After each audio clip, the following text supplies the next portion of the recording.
Chapter 12. The Return. The opposing group stood at a standstill, staring at each other with hatred, breathing heavily. "Put down your weapons," Sheila demanded. Alex turned to the group. Less than 20 had made it through the hellfire.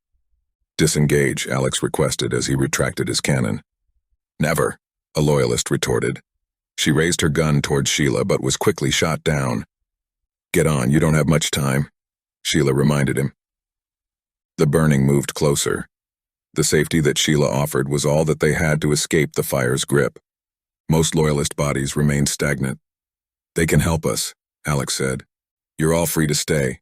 Burn if that's what you want," Sheila stated. Those who decided to have a longer life clambered towards the boats with Alex.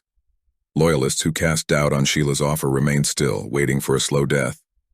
Quick deaths came to those individuals who tried to attack the libertarian forces. Before climbing onto the boat, Alex attempted to urge stubborn loyalists towards salvation. Gianna was among them. "Gianna, come on," Alex yelled, and she shook her head in defiance. "I'm not going back to them. There's nowhere else to go. I prefer that choice. I told you what they did to me. They can't be trusted. It's not about them. We're in this to work together and kill the Hive. Help us." "It won't be done with Sheila. I didn't say everything about her in front of Raina. But she will never kill the Hive because she wants her kids to be safe before anybody else. I know that for a fact." "Then we won't use them. We'll just use their army." "Her other son used to be a loyalist before he died," Gianna revealed. "She thinks he's still alive." The flames came close enough to Alex so that Gianna's body was mere inches from being burned. "Let's go," Alex urged. She slapped Alex's hand away and purged herself within the fire. Alex climbed onto the boat, regretful that he couldn't save her. Her supposed theory left Alex bitter and tortured as he wondered if what she said was truth. "Do you have any alcohol remaining?" David asked Reese. Reese withdrew his flask. "2 sips for me," Reese said, taking 2 large swigs before passing the flask to David. "1 for you." David tipped the flask back, only a small amount of alcohol remaining. "It's about time we relax." "The 2 of us need to talk," Sheila softly told Alex. She had undergone a physical transformation due to sheer exhaustion. Small fringes of brown hair were now gray. Additional wrinkles had formed within the skin on her face. He followed her request and descended to the lower cabin. Before an additional exchange, Sheila turned on the autopilot, and the boat began to move. While it rocked, Alex's thoughts lingered on how he was not able to save everyone on the island, taunting him with failure. "You said there was no interest in attacking the Hive," Alex said. "That's your greeting, no hello or thank you for saving me?" Sheila noted. "Answer the question," Alex pushed. "I said I wasn't picking sides. Why do it now? I found out there was Hub here. We thought that it would destroy the Hive. You've made the right choice by fighting for man." "Fighting for man? What were you just doing?" "Fighting for survival." "Oh, was getting that marking on your skin required?" "Your son did the same thing. He abandoned us," Alex said, surprised when the mention of Lonnie's unknown whereabouts did not seem to stir emotion within her. "I know what happened." "How? Spies?" Sheila nodded. "In a sense." "One of my team?" "Of course not. My spies are good enough that you would never detect them. Good enough to go into Zone 6 and not get caught." "Some of them did. They knew the things the collective would do." "Did they know what you are?" "You're right, I'm not much different. I'm trying to be honest when I can be. And in complete honesty, I want to see the Hive fall. I'm sure your men do too. I spent weeks under the Hive's control. Every moment that I had, I was being watched. I'm not afraid of it anymore. Only people like you and your son." "Don't talk about my son," Sheila hastily warned. "You don't know where he is. Maybe he abandoned you too. Lonnie has done more than you think. He's the reason why you stand here." "Yes, I know. He wanted to go retrieve the EMP. Did you know this island was hidden? Who do you think showed it to us? Be thankful for he saved you. He came straight to us. Wanted to destroy the island right away." "Did he tell you what was on the island?" "The Hive, its loyalists, children, their mothers. We knew. You almost killed us all. Yet you still remain breathing. A thank you would be appreciated." A thud came from above, reminiscent of his battle with the Amish. Alex turned to see that Patton had entered the cabin. "You've kept a child alive? Good job with this one," Sheila complimented. Patton raised his head, revealing what battle had done to him. Scratches were etched across his face with dried blood turning into crusty scabs. His right eye was black. His hands were bruised. "Did you get them all to safety?" Alex asked. "I didn't get close. They're dead because of you." Patton spat at Sheila. "You remind me of Lonnie when he was young. You're very headstrong." "I don't care," Patton screamed, rushing forward. Alex pulled him back, warning him to remember restraint. As Patton struggled, Alex realized that his stay on the island meant more than he had anticipated. When he first saw him, he was interacting with others his same age, something he hardly ever saw happen within Zone 6. "If you want the Hive dead, they are going to be the ones who help us do it," Alex said. "I'm sorry that we lost Andy. Gianna too," he added. "Andy was a nuisance," Sheila explained. "He wanted to undermine us. It's a good thing he's gone. Letting him go out in a blaze of glory was mercy." "Alex, why with them?" Patton asked. "They kill their own." The difficult question delayed Alex's answer. Not only did Patton's incomplete grammar make it hard to understand, but when he realized what the boy was asking, justifying remaining with Sheila, was something that he could barely comprehend himself. "We all want to kill the Hive, and it won't be for long. If it's not with them, we would have to be with somebody just as bad. That's it? You should be thankful we saved you, even if you didn't deserve it," a recognizable voice called. A coward emerged downward. "Lonnie." "I'm not staying in Riverside," Alex decided. "We're not going to Riverside." "Where are we going then?" "I wanted to offer you a position." "What?" "Vice President, second-in-command general, whatever you want to call it. When I die, it's yours." Alex looked to Lonnie in confusion. "We don't have to like each other, but you're one of the best options that I have," Lonnie claimed. "No," Alex answered. "Why not?" Sheila asked. "I'm not fighting beneath anyone again," he explained, leaving the tense environment with Patton. "I hate them," Patton said, "and get used to it." The group docked at the mainland. Once they arrived, Lonnie distributed orders. The loyalists who had altered allegiances were given protein pills, a great departure from the island meals, and cloth wrappings to cover their markings. "These suck," Reese complained. "You should be grateful that you have some form of nourishment," David said.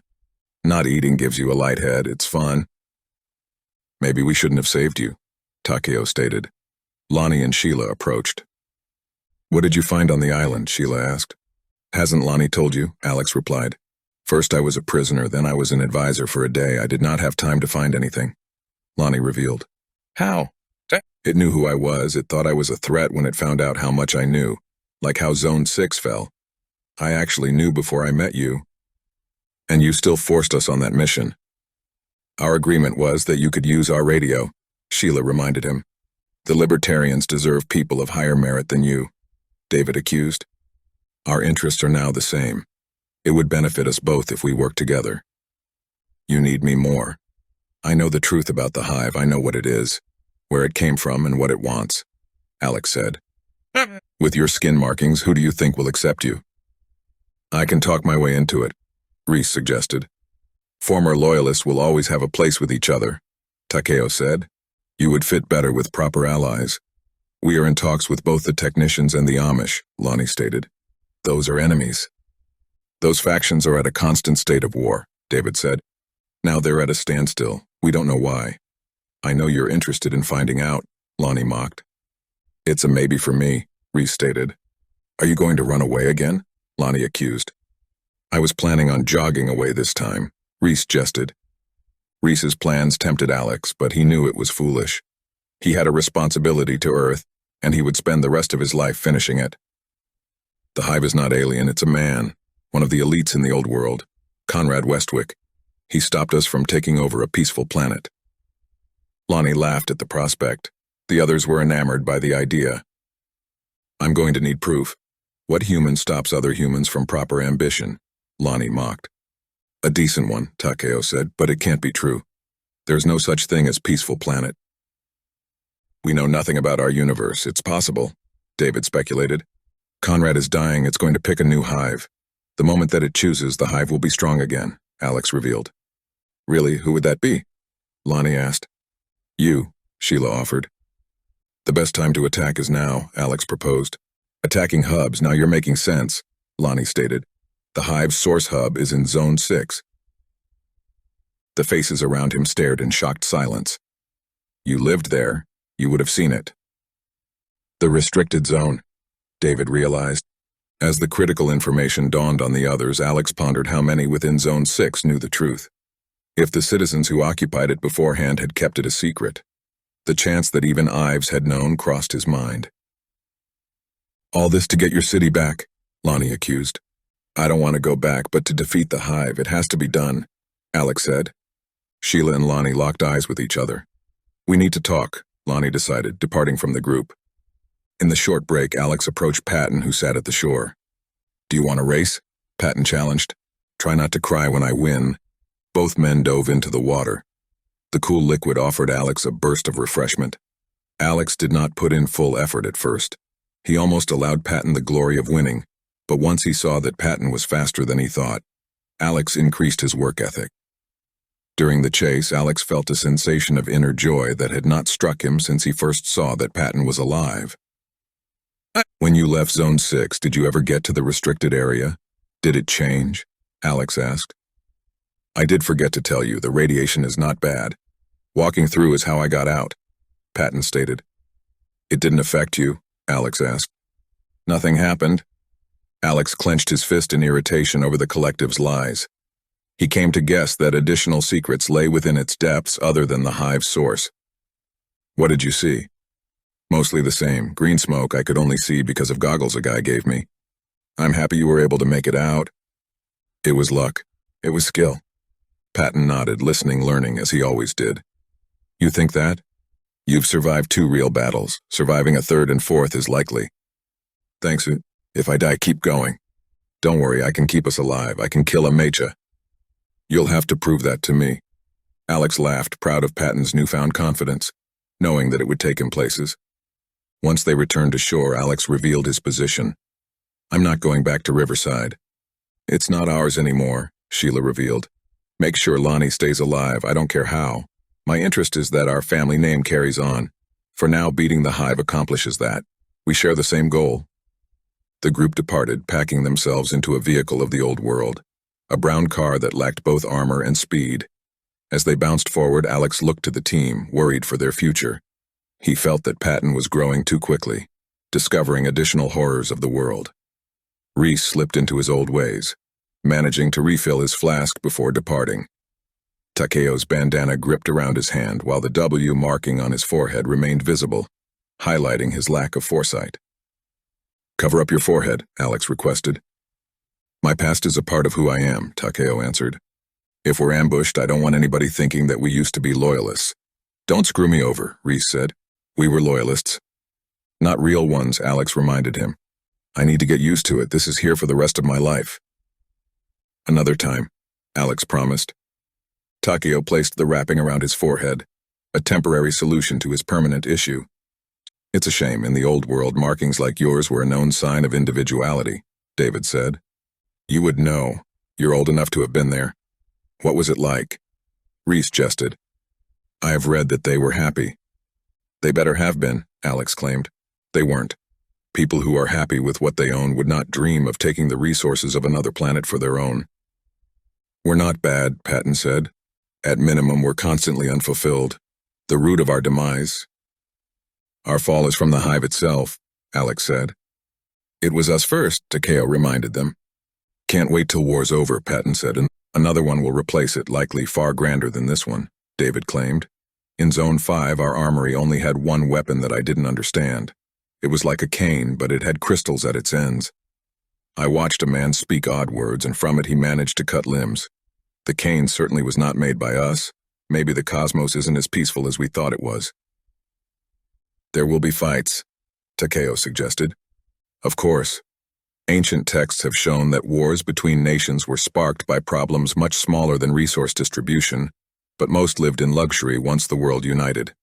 Being forced to share the same language, policies, and government certainly helped. That sounds like hell, Lonnie said. I once read a journal from a Zone 5 resident. He had his entire day planned out for him. He hated it. I read from another man who loved his structured life. Still sounds like hell. I would have enjoyed that as long as I got picked to do something easy, Reese added. I could have built something substantial, David proposed. What, like a children's toy? You would have been good at it. And you would have made an excellent homeless person. Maybe it was meant to happen this way, Takeo suggested. The belief in fate is a relic of the old world. Those who were religious had great faith. None of their holy books prepared them for what was to come. Some of them were lost to time. I discovered one called a Newman, full of stories about gods we have never heard of. And if there is somebody in control, they left us to clean up its mess, Alex uttered. What an asshole, Lonnie echoed. Their conversation about the old world carried them to nightfall. They traveled on both dirt and concrete roads, passing through dead towns which lacked valuable supplies, showing that they had already been ransacked. As Lonnie warned that they were within Amish lands, Alex told the others to remain silent unless prompted to speak and to show aggressive intent only in terms of defense. The first evidence of civilization was a tent only large enough for a single occupant. In front of the tent was a small fire pit, a pan for feeding, the hide of a small beaver that hung freely, and a horse tied to a pole. Weak defenses, Takeo noted. They should be the ones who are afraid of us. It's a trick, Patton declared. The Amishmen don't use illusions, David said. Hiding bushes, Patton guessed. Alex watched the tent in anticipation as the front opened. A silver-tipped arrow emerged, followed by a bow and a woman wielding it. Her hands were steady, her eyes suspicious. Stop the car, Alex demanded. The vehicle halted. We're killing her, Patton asked. Only if she tries to do anything to us, Takeo clarified. Wait here, Alex instructed as he stepped from the car. Upon a closer view, Alex could see that her hands shook, revealing inexperience. The bow she held was crudely made, clearly not manufactured within the old world's metal-based factories. It was instead a wooden invention crafted by her own hand. If she did attack, it would be her downfall. My name is Alexander King. I'm here to speak with the Amish. I represent myself, she replied. Are you Amish? Yes, what the fuck do you need? I want to talk to your leader. I promise this is not an attack. Who's this? Lonnie asked as he approached him. I'm not sure yet. Who's your leader? The bow woman questioned. Put down your weapon, Lonnie threatened, and I thought this wasn't an attack. It's not, Alex insisted. It could be, Lonnie added. The woman did not lower her bow. Make it clear what you want. The Hive has come back. We want to end it, but we need allies to take Zone 6, Alex said. We aren't warriors. We should go to the technicians then, Lonnie proposed. They have taken a vow of peace. They won't be your friends. That won't last. I can take you to Eric. He might help you, she offered, mounting her horse. Alex suspected that the beast might be an agent of Conrad, but when he saw its chestnut-brown eyes, he realized he was wrong. We can wait for the next lookout, Alex proposed. I'm not a lookout. I'm out here because it's quiet and my things don't get stolen. She spurned forth and the Alliance followed her down the winding path. Within a few minutes, varied shelters appeared, all of which had differing aesthetics, small tents and wooden structures. The individual bodies wore a vast palette of clothing. Heavy armor, bare skin, and ancient threads were all on display while distinct reactions towards the convoy were made. Some withdrew weapons, some stared blankly, others did not bother to watch at all. Should we attack? Patton asked. No, Alex clarified, unsurprised by his idea. Within the collective, any refugee was met with the same goal from collective soldiers, to make them submit to their will. The amount of weapons unfit for the upcoming battle became a recurring theme. They mostly wielded bows, swords, and spears. The occasional firearm was visible, crowded under an arsenal fit for the ancients. The path ended when they met a clearing of unmaintained grassland. Within the center of it was a large tent where a long, uneven line had cultivated for a seated elderly man. Two women had taken position in front of him. They pointed fingers at one another and waved with dramatics. Their anger was evident. That's Eric, their guide disclosed. Behind the grassland, two bridges crossed over to a rocky landscape on the other side. The left was metal, a promising crossing point. Its bottom appeared as a sturdy block that matched its rails. The right bridge was wooden, a dangerous path.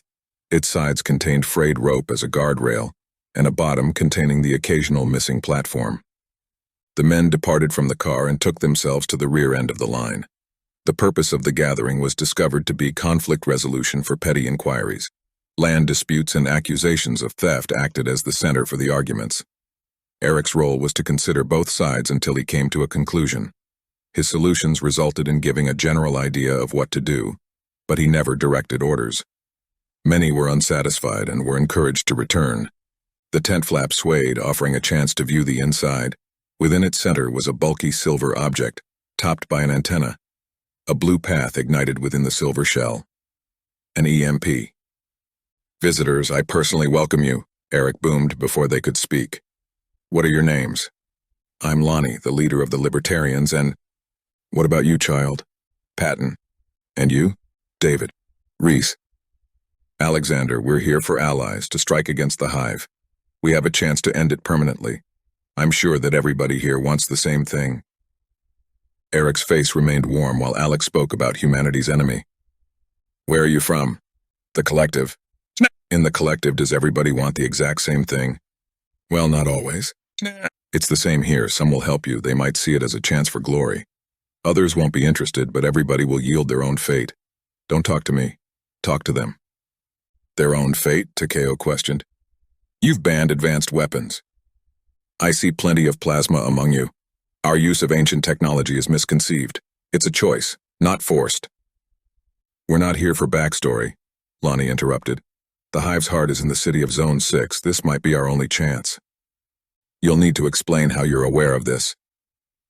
"We spent time as loyalists," Takeo foolishly revealed. "Former loyalists," Alex quickly clarified. "We were prisoners." "Don't explain to me," Eric retorted. "I will call a meeting for midday tomorrow. Anybody interested in your regime will be in attendance." "How exciting," Reese sarcastically exclaimed. "It will be. The last time we had an encounter with strangers is when our EMP was returned to us. Unfortunately, it turned out to not work." "I'm open to fixing it," David offered. "Be my guest." David entered the tent. Lonnie, Reese, Takeo, and Patton walked towards the truck, but Alex remained still, the nagging images of the Amishmen who had died during their assault for the EMP taking hold of his memories. "If there's anything else, I'd be happy to hear it," Eric said. "No, nothing," Lonnie claimed. Alex swallowed, becoming wary of the repercussions that would pass by his reveal. Eric's chin tilted upward in interest.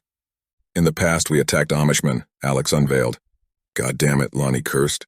Eric's demeanor changed. He leaned into his chair and inhaled deeply. "May I ask why?" Eric inquired. "They were taken by the Hive when we reached them," Lonnie lied. Eric nodded. His arms folded. He looked to the living space of the Amishmen.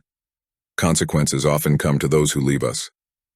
Alex was surprised by Eric's underwhelming response to learning some of his own had been taken by the Hive and perished in the aftermath. "You're not angry?" Alex asked. "I'm happy they were released. While under the Hive, one's mind still exists while their bodies are subjected to horrid acts." Eric's speculation brought forth additional sorrow within Alex for all those under Conrad's control. For his time spent in Zone 6 completing tasks that he was not interested in was nothing compared to losing complete autonomy of one's life. "How would you know?" Lonnie asked. "I was under it once, it let us go," Eric revealed. "I know the feeling of doing another's bidding. It won't happen to another, not here." "Why would you tell him that?" Lonnie asked Alex as they walked away from a pondering Eric. "He had the right to know," Alex stated with a shrug. "He could have been crazy and had us killed. It's a good thing that he's not like us." "No, we're very different people," Lonnie insisted. "How so?" "I have people to take care of, people I care about." "Don't tell me that you care now. You left them, that's why you're here." "I left because I felt like they deserved better than what I could give them." With the exception of David, the group returned to their truck and threaded through the camp.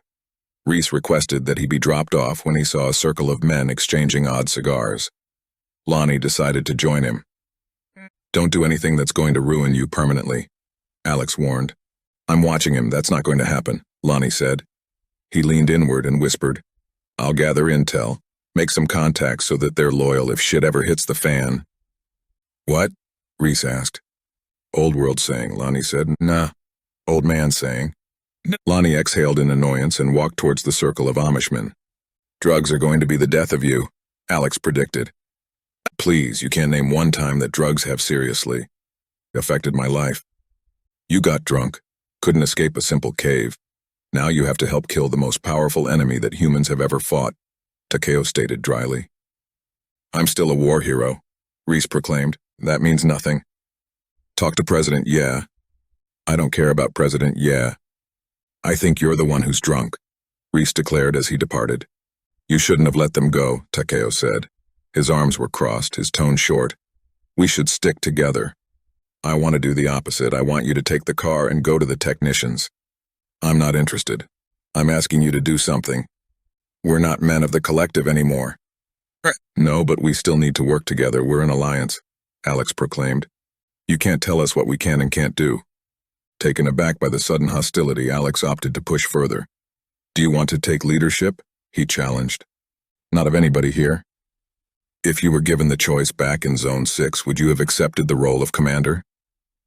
I thought that it would make me feel powerful, but doing something that another tells you, that's not power. I still need you by my side. Takeo frowned as he looked to Alex. I'll be with you till the end. Do you really want to be around Reese till he's 80? Alex joked. He won't make it to 80. I just know that I'm not going to spend my life watching citizens. I'm surprised that you, of all people, are going to live a life of peace. I never said anything about peace.